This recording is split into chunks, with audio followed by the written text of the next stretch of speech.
नीजे roles and logic. नीजे का जो concept था, सुपरमैन का कॉन्सेप्ट था।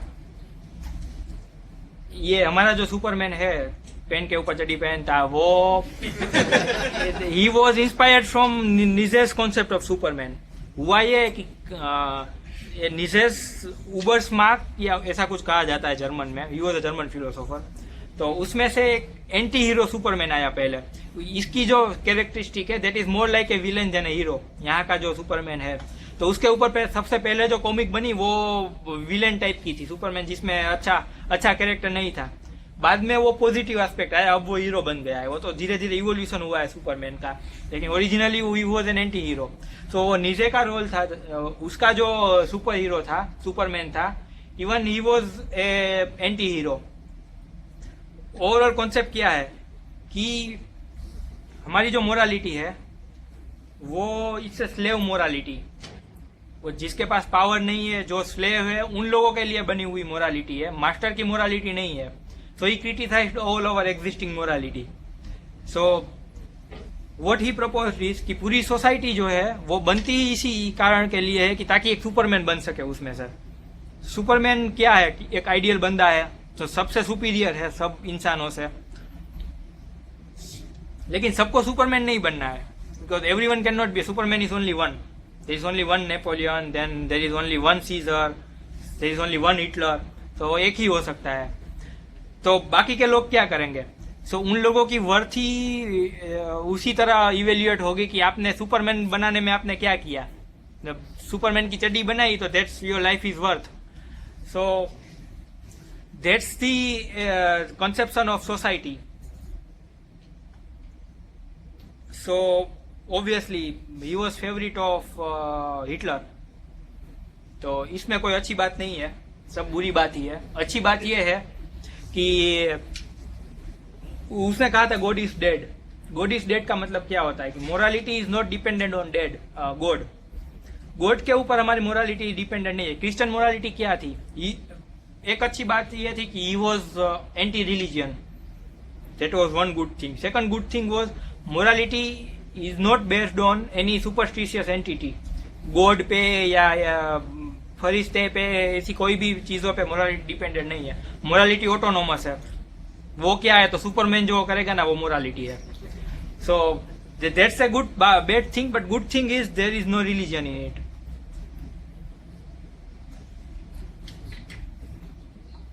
Roles, as we already discuss, Rawls की अचीवमेंट ये थी। ही कम्स आफ्टर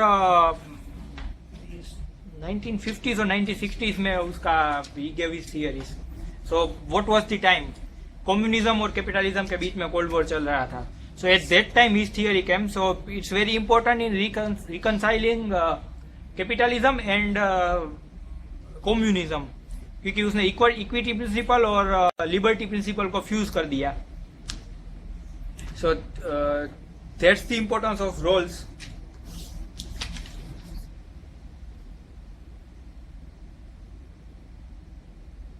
तो दैट इज वन इम्पोर्टेंस कि इक्विटी भी इम्पोर्टेंट है और लिबर्टी भी इम्पोर्टेंट है।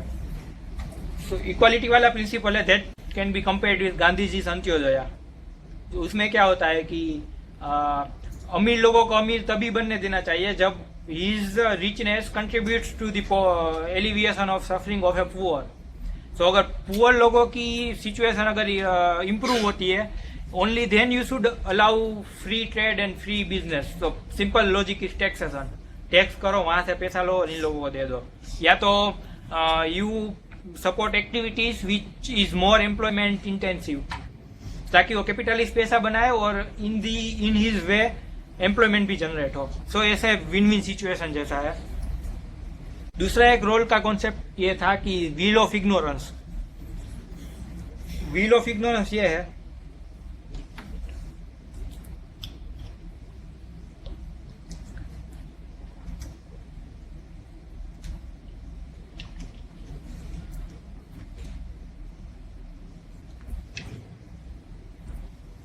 हमारी मोरालिटी जो है that is defined by what we are, right? That's wrong. Morality should be depended on reason. Not हम क्या है, हम कहाँ पे पैदा हुए, हमारे लिए फायदेकारक चीज क्या है, वैसे नहीं डिसाइड होती। सो उसके लिए क्या मैकेनिज्म समझाई रोल्स ने कि there should be a veil of ignorance. आपको मोरालिटी के बारे में जब डिसाइड करना हो तब प्री कंडीशन क्या है कि first of all forget of what you are. Suppose आप पैदा नहीं हुए, पैदा होने से पहले आपसे पूछा गया कि आपको कौन सी मोरालिटी चाहिए, यू डोंट नो आप कहाँ पे पैदा हो गए। You are not a Gujarati, you are not a Hindu, you are not a Muslim, you are not an Indian, you are not rich, you are not poor, you are not straight, you are not homosexual, कोई भी identity आपके पास नहीं है। अब आप क्या सोचोगे? सो अब जो मोरालिटी बाहर आएगी that will be more just and that will be fair. Justice as fairness का उसका प्रिंसिपल था। अब ये मोरालिटी बाहर आएगी। सो ये व्हील ऑफ इग्नोरेंस से ही उसकी वो थियरी बाहर आई जिसमें इक्वालिटी और लिबर्टी फ्यूज हो जाता है। That theory comes out of wheel of ignorance only. So कई सारी सोशल एविल्स होते हैं जो if we think of wheel of ignorance that will just go, right. For example homosexuality, you don't know whether you will be born straight or homosexual. Now what will you do? तो वो scriptures में कहा गया है कि homosexual को मार दो। Now will you support that? Because you don't know आप कैसे पैदा हो गए। So similarly दूसरी कोई भी चीज, for example subsidies for the rich, LPG subsidies दी जाती है, वी स्टिल बिलीव कि नहीं वो हमारा राइट है मिडिल क्लास का कि we want that subsidy. Now go into wheel of ignorance. There is limited money that should either be given to poor people और should be thinly distributed across all people, poor and rich both. Now you are in the wheel of ignorance, what will you prefer? आप वो state prefer करोगे कि आप गरीब हो और you can not even get basic necessities every day, और आप वो प्रीफर करोगे कि आप मिडिल क्लास हो तब भी आपको एलपीजी में सब्सिडी मिले? सो कहाँ पे काम आएगा व्हील ऑफ इग्नोरेंस?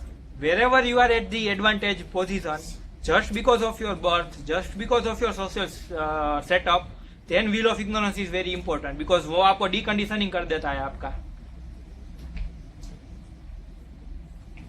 नोजिक जो है वो he is also from 1960s और 70s। सो वो लोक का दूसरा अवतार है, वो क्लासिकल लिबरलिज्म वाला था, ही इज न्यू लिबरल। सो वो लिबरलिज्म वाली ही थियरी है, री इन्वेंट करके उसने अपनी नई थियरी दी। So as with classical liberalism कुछ उतना बड़ा डिफरेंस नहीं है।